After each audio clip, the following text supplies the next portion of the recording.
Nuestro problema es que repetimos este antiguo error de Adán. En lugar de afrontar la vida a la luz de este libro, vivimos según las ideas humanas. Elegimos las filosofías de los hombres que afirman que nuestros problemas se encuentran en nuestro entorno.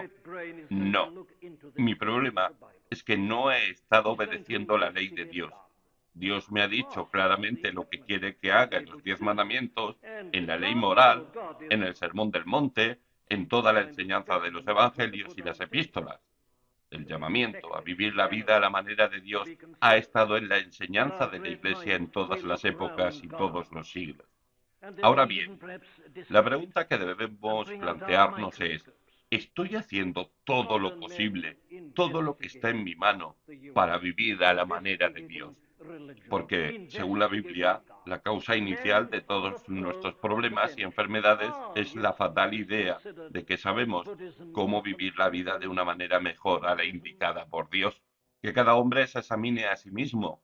Cuando afronto mi filosofía práctica de la vida, todos tenemos alguna clase de teoría por medio de la cual vivimos, alguna clase de idea. Aún la persona más irreflexiva. Surge la pregunta, ¿puedo decir que estoy basando mi vida sólida y plenamente en lo que Dios ha revelado como su idea para la vida del hombre? Adán se encontró alejándose de Dios, con esa sensación de vergüenza, escondiéndose entre los árboles porque dejó de hacerlo. La segunda razón de los continuos problemas del hombre se puede expresar de la siguiente forma: la negativa a afrontar seriamente el hecho del juicio. Pienso que eso resulta obvio a partir de esta historia. Como se puede ver, Dios dejó muy clara la situación del hombre. El hombre se queda sin excusa alguna. Dios le dijo, vives en este huerto, puedes hacer todas estas cosas, pero si haces lo que te he prohibido, el juicio será seguro.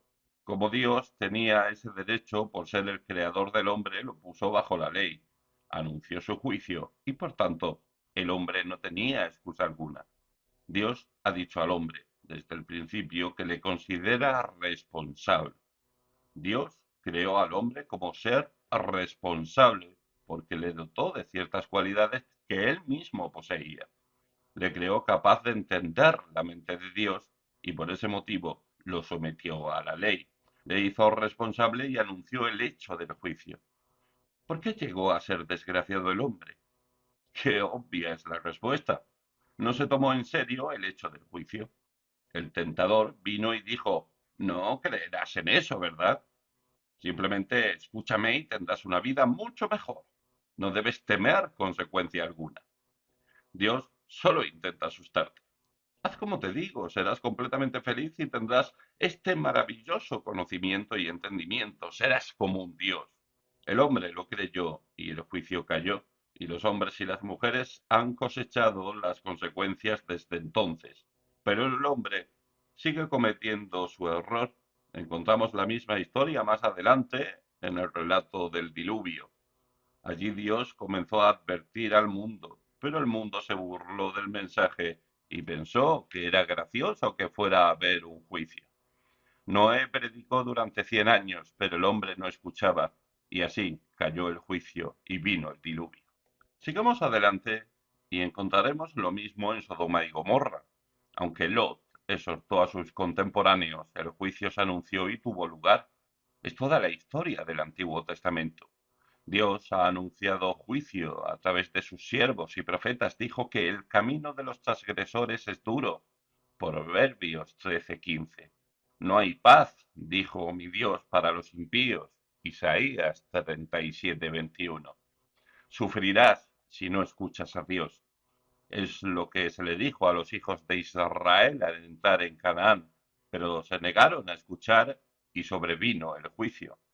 Leemos más adelante en el Nuevo Testamento que Juan el Bautista predicó, arrepentíos o vendrá el juicio.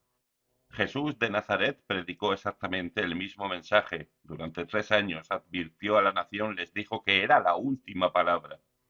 Recordemos la parábola de la viña, cómo el dueño de la viña envió a sus siervos y la forma en que los maltrataron. Entonces dijo, enviaré a mi único hijo, les daré una última oportunidad. Tendrán respeto de mi hijo. Pero Si no lo hacen, los destruiré. Marcos 12, del 1 al 9. ¿Cómo les advirtió este hijo? Pero los judíos no quisieron escuchar. Era el antiguo error. Entonces, en el año 70 después de Cristo, los legionarios o romanos lo saquearon todo. La nación se desperdigó por el mundo y así ha seguido hasta el día de hoy. Ese es el mensaje de la Biblia. En el Nuevo Testamento también lo tenemos en el libro del Apocalipsis. Cree en esto, comprende que el juicio es un hecho, escucha antes de que sea demasiado tarde. Pero, como ya hemos dicho, todo se encuentra aquí, en el capítulo 3 de Génesis. Es un resumen de toda la Biblia para ti y expresado en términos individuales y personales significa algo como esto. Dios, aunque es todopoderoso e infinito en su poder y majestad, nos conoce uno a uno.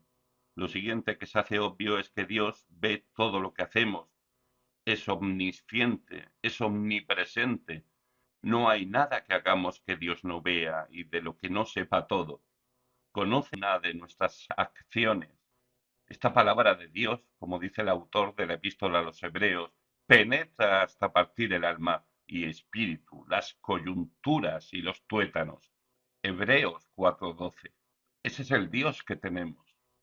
Discierne los pensamientos del corazón. Cada una de nuestras acciones está expuesta ante Él.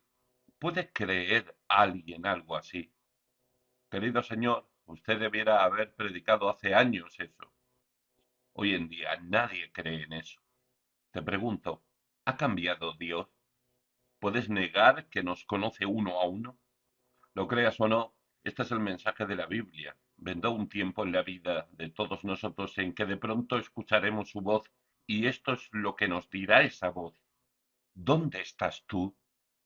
Dios, nuestro Creador, se dirigirá a nosotros, aquel que nos dio nuestra alma y puso en nosotros este maravilloso potencial que poseemos. Dirá mi nombre y tu nombre y pronunciará las siguientes palabras. ¿Qué has hecho con la vida que te di? ¿Qué ha pasado con el alma que puse en ti? Adán, te di todas estas grandes posibilidades. ¿Dónde estás tú? ¿Qué has hecho contigo? Adán se encontró lleno de amargura y desdicha, escondiéndose y siendo expulsado del huerto a los espinos y abrojos, porque no se tomó en serio esta doctrina del juicio. Mi querido amigo, esto es básico, trascendental. Dios sigue anunciando juicio. ¿Se pueden explicar las guerras mundiales una tras otra en otros términos? ¿Por qué se encuentra nuestro mundo tal como está a pesar de toda nuestra sabiduría y cultura? ¿Por qué hemos fracasado tan trágicamente? Es Dios diciendo al hombre, no serás feliz mientras vivas al margen de mí. Dios está anunciando juicio aún en la historia contemporánea. Cuán trágica la necesidad de rechazar algo que se anunció hace tanto tiempo y se ha ido confirmando en todos los siglos. La tragedia se debe en última instancia al hecho de que el hombre se aparta de Dios en lugar de dirigirse a Él con sus problemas y su amargura. En su necedad, el hombre ha puesto sus propias ideas en el lugar de las de Dios, sin pensar en absoluto en esa idea del juicio. Pero cuando empieza a ser consciente de que algo va mal, cuando escucha la voz de Dios, su tendencia es a apartarse de él. Esta es la mayor tragedia de todas. Cuando el hombre cayó, empezó a sentir que había hecho mal y a llenarse de un sentimiento de indignidad. ¿Por qué no buscó a Dios y su amistad? Ojalá hubiera ido a Dios, ojalá hubiera clamado Dios, reconozco mi necedad, he pecado contra ti, lo admito, perdóname. Pero no. Una vez que pecó, se apartó de Dios y cuando Dios le llamó, su instinto le llevó a alejarse más aún. Esa es la tragedia fundamental del hombre, que en su profunda necesidad, amargura y vergüenza elude al único que puede ayudarle realmente. ¿Quién puede arreglar al hombre y el mundo? Es privilegio mío encontrarme hoy aquí y decirte que, a pesar de que el hombre es culpable de esta triple necedad, Dios se compadeció de él. Dios vino por él y le llamó a él, no solo para condenarle, sino para hablarle y y darle la misericordiosa promesa de que, aunque se había dañado a sí mismo y había destruido el mundo en que había sido depositado, Dios iba a entrar en él. Dios se iba a introducir en él para luchar contra el mal y sería el vencedor. Se anunció la promesa de la salvación. La cabeza de la serpiente sería herida. Compadeciéndose, Dios vistió su desnudez y les indicó allí que vendría un día en que los vestiría con la justicia y la perfección de su propio Hijo y los recibiría en su seno. Afirmo que esa es la tragedia fundamental, la necedad de negarse a creer seriamente en la idea del juicio. Aquí está el mundo esta noche en su infelicidad. Miremos a los hombres y las mujeres que confusas e infelices se han vuelto sus vidas. Intentan buscar la felicidad en el placer, necesitan algo y se les está ofreciendo la mismísima cosa que buscan y sin embargo se apartan de Dios mientras les habla del único que puede bendecirles. Me pregunto si hay alguien que haya sido culpable de esta trágica necedad. Si te encuentras en este estado de amargura e infelicidad, quizá tu problema sea que te niegas a escuchar a Dios. Él te está hablando. Ha venido a buscarte. Ha enviado a su Hijo a la tierra y tomó tu pecado y cargó con él en su propio cuerpo. Cargó con él en el monte Calvario. Te pide que le escuches, que creas su mensaje, que le entregues tu vida y te promete que si lo haces heredarás mayores bendiciones que las que perdió Adán.